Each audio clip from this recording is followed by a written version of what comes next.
మిత్రులారా,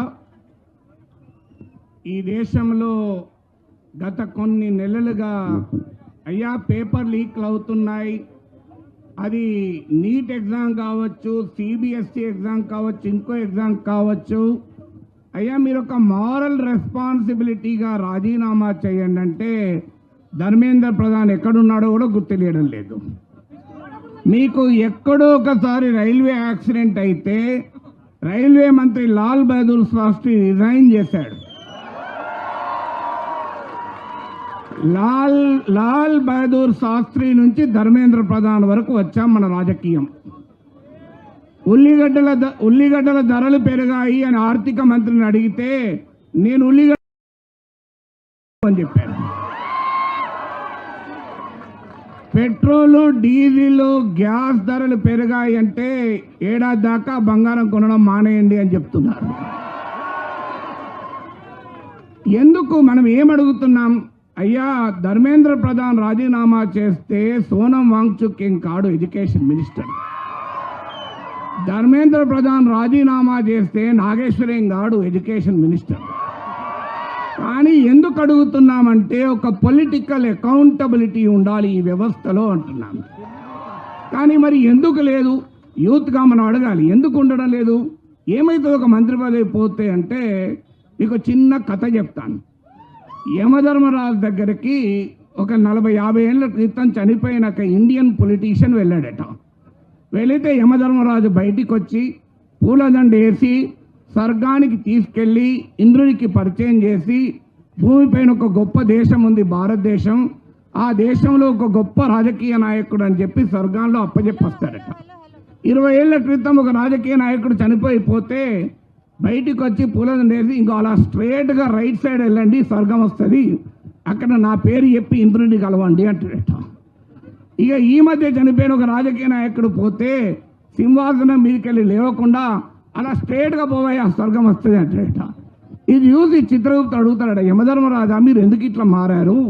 50 ఏళ్ల కింద మీరే పర్సనల్గా వెళ్ళారు ఇంద్రుని దగ్గరికి, 20 ఏళ్ల కింద మీరు వెళ్ళి పూలదండ వేసి చూపారు, ఇప్పుడు కదులుతలేరంటే నేను లేస్తే ఆ రాజకీయ నాయకుడు నా సింహాసనంలో కూర్చుంటాడు అన్నాడు. ఇది ప్రాబ్లం మన దేశంలో. అందువల్ల ఇవాళ ఏమడుగుతున్నాం? వేల కోట్ల రూపాయలు బడా కార్పొరేట్ కంపెనీలకు ప్రభుత్వాలు రాయితీలు ఇస్తున్నాయి, వేల కోట్లు. కానీ తెల్లారి పొద్దున ఈమెయిల్ వస్తుంది నీ ఉద్యోగం పోయింది అని చెప్పి. అరే దీనికి ఎవడు బాధ్యుడు ఉండడా? కనీసం ఉద్యోగం తీసేసే ముందన్న థ్యాంక్ యూ చెప్పడా? ఓ ఈమెయిల్ పొద్దున్న లేస్తే ఆఫీస్ ఈమెయిల్ ఓపెన్ కాదు. ఇంత అవమానకరంగా ఉద్యోగాలకు వెళ్ళి తీసేయాల్సిన అవసరం ఉందా? క్యాంపస్లో హైరింగ్ జరగదు. ఇవాళ 20% ఇండియాలో యూత్ అన్ఎంప్లాయ్మెంట్ 20%. ఎందుకు ఇలా ఉండాలి? అయ్యా మేమేమంటాను, మాకు ఉద్యోగాలు ఇస్తే ఈ దేశ సంపదను తీసుకొస్తాం. మీరు $5 ట్రిలియన్ తేలేదు కానీ మేము తెస్తాం, మాకు ఉద్యోగాలు ఇవ్వండి అని అడుగుతున్నాం. మేమేం తేరగా పరాన్న జీవులుగా పారాసైట్స్గా బతకాలని అనుకోవడం లేదు, కష్టపడి పనిచేయాలనుకుంటున్న కాక్రోచ్ల మేము అని చెప్తున్నాం. కానీ ఇవాళ ఉద్యోగాల గురించి అడిగితే ఎవరు ఆన్సర్ చెప్పరు. అయ్యా నిర్భయ నుంచి దిశ వరకు అత్యాచారాలు జరుగుతున్నాయి, దీని సంగతి ఏంటి అంటే వాళ్ళ ఆడవాళ్ళు అంత రాత్రి ఎందుకు వెళ్ళారు, ఆ డ్రెస్ ఎందుకు వేసుకొని వెళ్ళారు అని ఆన్సర్లు వస్తాయి. అసలు ఏంటి రాజకీయ వ్యవస్థలు? ఇవన్నీ ప్రశ్నిస్తే నువ్వు అర్బన్ నక్సలైట్ అంటారు, నువ్వు చైనా ఏజెంట్ అంటారు, నువ్వు పాకిస్తాన్ ఏజెంట్ అంటారు, నువ్వు హిందూ ద్రోహి అంటారు, నీవు దేశద్రోహి అంటారు. కానీ ఇలా అనేవారికి మేము చెప్పదలుచుకున్నాం, మేం భరతమాత ముద్దు బిడ్డలం, భగత్ సింగ్ తమ్ములము అని చెప్పదలుచుకున్నాం.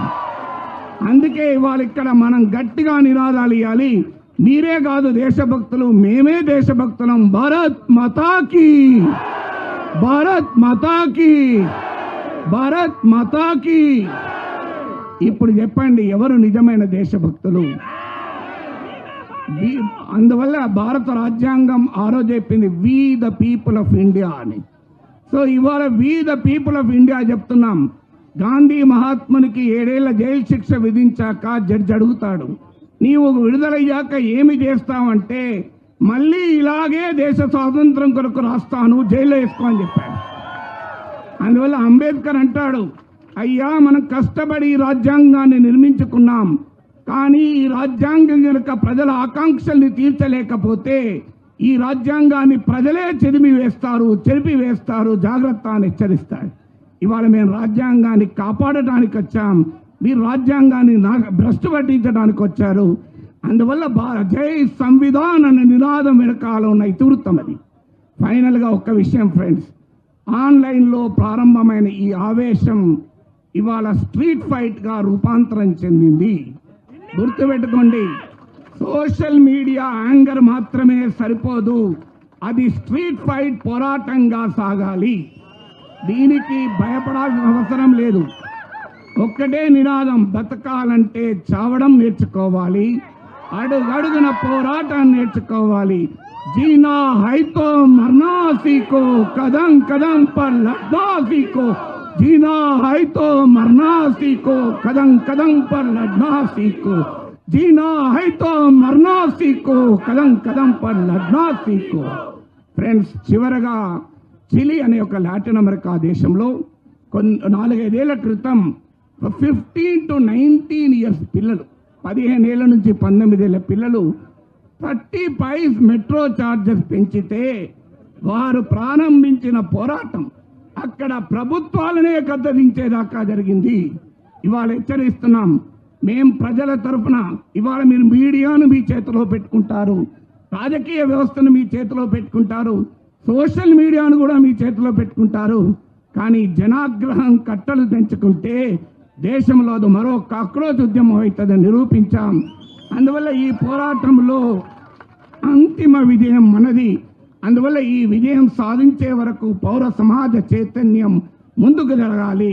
ఈ వ్యవస్థ మారేంత వరకు ఈ పోరాటం కొనసాగాలని చెప్తూ మరొక్కసారి మీ అందరికీ అభినందనలు తెలియజేస్తూ, ఒక్కసారి భరతమాత బిడ్డలం, సింగు తమ్ములం, భరతమాత బిడ్డలం, భరతమాత బిడ్డలం, భరతమాత బిడ్డలం.